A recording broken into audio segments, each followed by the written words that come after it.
What's up, landlords? Renee here. I'm just chilling before the Super Bowl.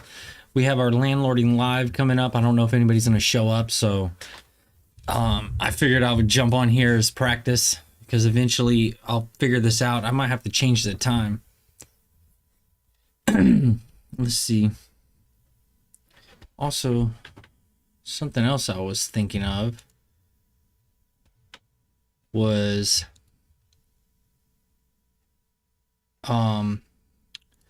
before these calls, going to Reddit and looking up,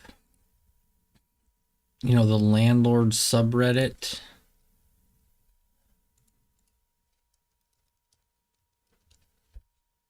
There it was. And seeing if there's anything good to discuss while I wait. Let me open up Zoom real fast.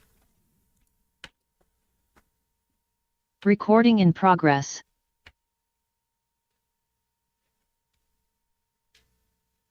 Because I used to find a lot of squatter footage and kind of make squatter videos. It was fun for a while. But when I started my school, I stopped doing that. So I was thinking, once I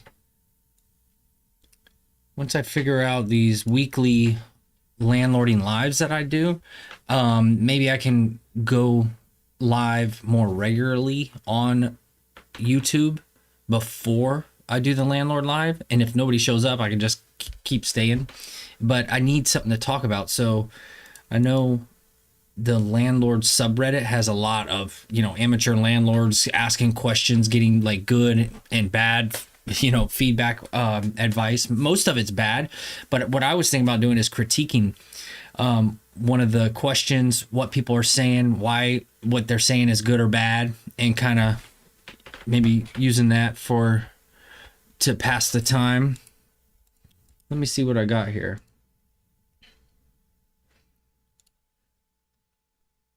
Okay, Trump arrived. He's going to watch the Super Bowl. What is this?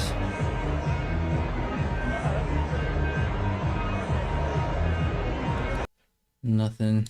All right, let's see what we got. If anybody jumps on the Zoom, I'm going to end this. But I doubt anybody will show up today with the Super Bowl.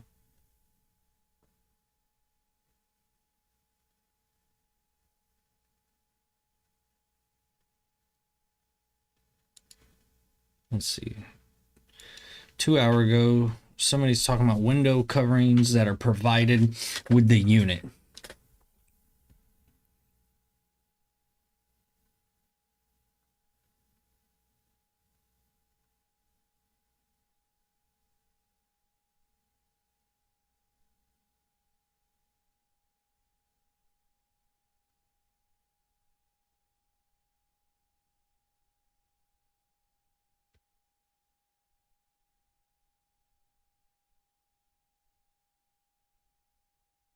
See, one thing I don't like about Reddit is that you're not having a back and forth.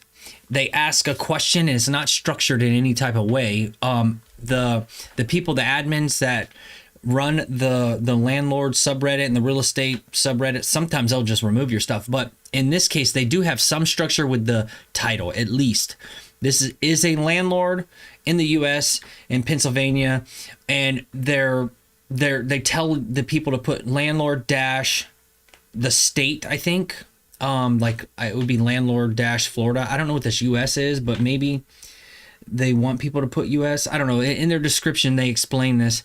But when it gets down into the meat of the discussion, the question, man, sometimes they ask like too many questions. They're not clear enough. So for me, I would personally like a back and forth. Hey, what do you mean by window coverings? And then they're asking so multiple questions in one thing. So they're trying to figure out, what everybody else does. And I guess maybe they're asking very broad. But I would like to know, what kind of rental are you talking about? Are you talking about short-term, mid-term, long-term?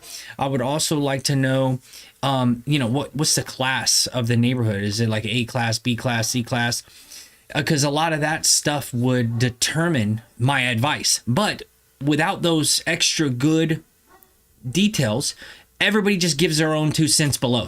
And a lot of people on Reddit are very like snarky, like trolling, and you'll be discussing matters if you're participating in these forums with tenants, like, or people that just hate landlords. So a lot of it is a waste of time, and I don't like it. So that's ultimately, and I used to struggle my way through the forums on Bigger Pockets. I listened to all their podcasts. In the beginning, it was really good. It was like normal everyday people, and they didn't have any crazy ads and reputation or anything like that before they got big. And it was like real wholesome and good, and I felt like it was helpful. But over time, the repeat like intros and outros, and then the banter, like random talking, and then all the ads and everything, and then they started getting bigger and bigger and bigger guests, and I was like, I don't relate with any of these people. I'm not some super mega millionaire landlord or some young kid that scaled to 150 units. I'm just a normal person just trying to have 4 rentals and self-manage it really easy so I can enjoy my life and have an inheritance to leave my kids. So I kind of got rid of that, and then I went into books. I like books and listen to a lot of books because they're condensed, they're straight to the point and no ads and all that stuff, because I got burned out with the audibles. But so I don't really I got burned out with the audio or the podcast. Now I'm all in on Audible because I have like 500 books there. But I don't really like to go on Reddit too much because it's just really messy. But let's see what we got here. It's kind of hard to read this. I don't even know if you guys could see any of this. The more I zoom in, the more it messes up the page. The nicer the place, the nicer the blinds. A lot of people do the mini blinds because they're really cheap, but they're very delicate and they get damaged easy. Mini blinds in apartment units, and 2-inch blinds in single family homes. I demonstrate blinds to the new tenants and stress that they shouldn't rip on the cord to open them. Any damage comes off the deposit. So this person's trying to set some kind of I guess system shortcut. Let me explain it really short in 2 sentences, 3 sentences. And they're saying, hey, skinny blinds for apartments, 2-inch blinds for a single family home. And then they go out of their way to demonstrate how to use them. And they tell them they shouldn't pull or rip on them because the cords to open them, and any damages come out of the security deposit. I don't want to be an enforcer, super involved, and having some delicate blinds in my rental where I have to teach them how to use them delicately. When people have kids and stuff, kids don't listen to rules anyways, and I don't want to be doing extra work. So not me, I don't do that. I actually use these really cheap shades from Amazon that I found, and it's diffusing. It lets the light in when they're closed. And it's really easy. I mean, you just grab this little tab, you pull it straight down, and then you take the little tab and you push it all the way up. And you can set it in any position you want. And then I order them online. I just type in the dimensions and I mount them inside. They're super light, super easy, and they hold up for a long time. They're the same ones I have at my house, actually. We will put blinds or window coverings, some kind of drapes and stuff with a pole and stuff at our house, and the tenants are welcome to do that. It's in the lease. They can make the holes, but to hang pictures and stuff like that, but they have to repair them when they leave. So for me, I just put those in as a courtesy. I don't think it's that big of a deal, but the cheap, skinny little blinds and stuff like that's not my style. What's this other person say? Install the Home Depot cordless mini blinds.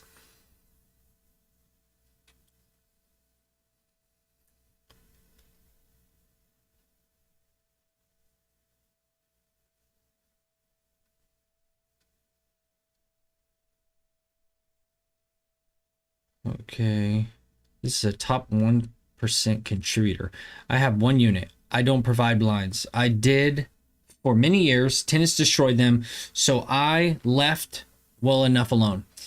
And I would wonder if I click on this person's profile, they're a top 1% commenter, and I'm wondering if they have a lot of short one-line answers, because I don't like superficial advice and like quick responses and stuff. And I want to be like, why is that? What kind? What specific type of brand?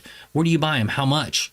Like, I don't like the idea of going to Home Depot either. Like, I don't want to drive there, meet with one of their reps and kind of like go through that. I don't know if they have a good online process where you can do it, but a lot of stuff I always try to do is hands off. And if I order it in my Amazon business account once for this property and I send it to the property and then have the handyman install it or whatnot, at least it's in my Amazon business cart history, and I can just go back and rebuy them again, the same exact color and everything that worked fine before. And it's a system shortcut for me. That's just my style. And people could ask me, hey, why do you like it that way? What have you tried before? What do you don't like? Let's have a talk about it.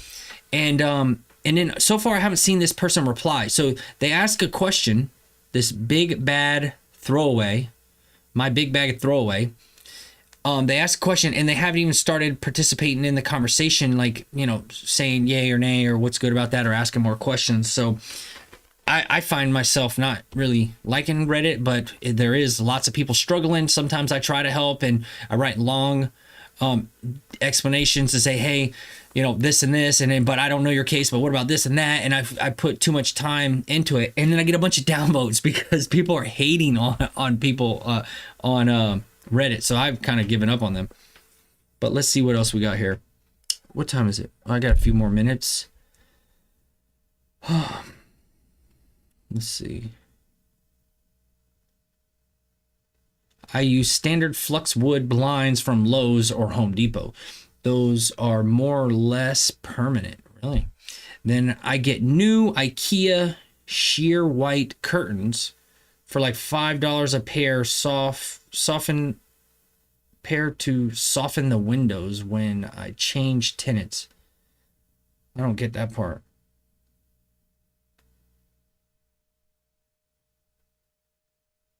To soften the windows when I change tenants. Like, if I was talking to this person, I was like, what do you mean? Like, I don't get it.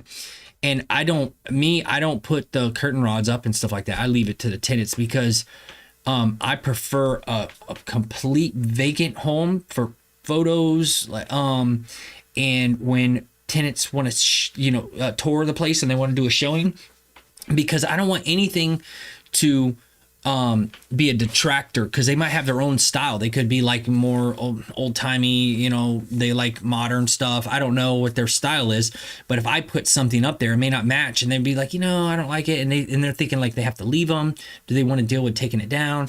So I like the clean slate kind of thing. Hey, put your own stuff up. The shades that I get, they're like they fit in the window frame, so when you pull it down, it's almost like it fits there perfect, and there's no cord. Because one of the issues I had before were those faux flux, or what they called them, flux wood blinds. I always call them faux plastic blinds. The older ones used to have cords, and there'd be like a choking or hazard for kids, and you have to make sure you have these little warning tags on them. So I definitely didn't want to mess with those, and I went to the shades, which is really easy. Let's see. This person's in Canada, so. The question was in the U.S. I don't know if they're going to recommend something different. Giant Tiger. Canada, there's this place called Giant Tiger. I don't care. I'm not reading the rest. I provide curtains and curtain rods. Public facing windows have sheer and full curtains. Shears and full curtains. I don't know what that means. Basic mini blinds from Lowe's. House is very exposed to the road. But that is a good point. Like, if you really want to save some money, you could just put like some kind of shades or blinds up for the front of the house and the back. If you have a privacy fence or whatever, you can figure out which windows are more exposed and be like, I don't need it. Something my wife did with our house, which could help you guys, that you could do. You don't even have to have blinds ever. Is she ordered this stuff from Amazon, which is just these little squares, like stickers, and it's like foggy a little bit. You can set it's like a window tint essentially, and you can pick how much light you want to go through in different styles. And she put it on our front door because we have these little square glasses and we didn't like how people can see in and out. And we've installed that on one of our other rental properties and the master bedroom that had a really skinny window and like in the corner, and it was kind of awkward. It's like, okay, we'll just put that film on there and just make it like a privacy window. And then also in that same property, in the front door, it has 3 little window panes, like where you almost could look around and see if somebody's at the front door. But what I did is I drilled a hole through it and installed one of those peepholes. Really easy.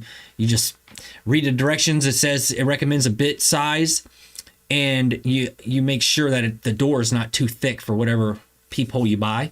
Drill a hole. Don't make it too high, because there's sometimes ladies are shorter, and then all you do is you slide in one piece and slide another piece and twist it, and bam, just like that, you got a peephole. So I think that's it. I'm going to get off of here for today. If anybody sees any of this stuff, give me some feedback, because sometimes I feel like I'm just broadcasting into the wind, but it's okay. Maybe one person might see it and I can help out one person, but also maybe my kids will see this stuff when I'm dead and gone, and it could be part of my digital footprint legacy. So hopefully you guys join the landlord school. It's free. If not, jump into the paid landlording school, where that's where I go really deep and I show, step by step how to do stuff. And basically with the landlording school, the paid community, I'm basically teaching you how to make a solo rental business that looks and walks and talks and everything, gives the vibe that's a full functioning property management company, but you're just a single solo landlord, and everything is super professional, where you have a website with FAQs, you have domains for your emails, you have everything's all online forms. You also I do like a digital or a virtual address, a virtual phone number, and then, the whole 9 yards, where tenants will actually give me, like, they'll ask to give me like a review or something. And I've had tenants like ask me before I got a BBB account, hey, man, you're a great property manager. Is there anything I could do to like give you a review or anything to help you out, promote you or something? And I was like, that's awesome. Right now we don't have any program like that. I was like, do you mind writing a handwritten letter and mailing it to our corporate office? Because then it'll definitely get to the higher ups. And they did it. And I still have that saved somewhere. But then after that, I started realizing, oh man, it'll make me seem even more legitimate if I do a way for they can rate us. And I didn't want to use Google, because they're very picky if you don't have a physical address. So they were blocking me with my virtual address. So then what I did is I went to BBB and found out you don't even have to pay for their accreditation to actually be in their system. So I just made a BBB account for my management company. And now, as part of their exit, when the tenants leave, I asked them in the move out if they want a chance to earn $500, because I don't collect security deposits. And I give them a bunch of steps with, it's all documented out about, hey, how to clean the place, leave us a review and all that. And then we'll give them that $500, and there's a $500 move-in fee. So they're just essentially getting their money back if they do a good job in the move-out. But there's way more details to that. I'm not trying to treat it like a Reddit. Hey, I just throw something out there and you just take it or leave it. There'd be a lot of nuances to it. But that's it for now. I hope you guys enjoy the Super Bowl, and I'll see you guys around.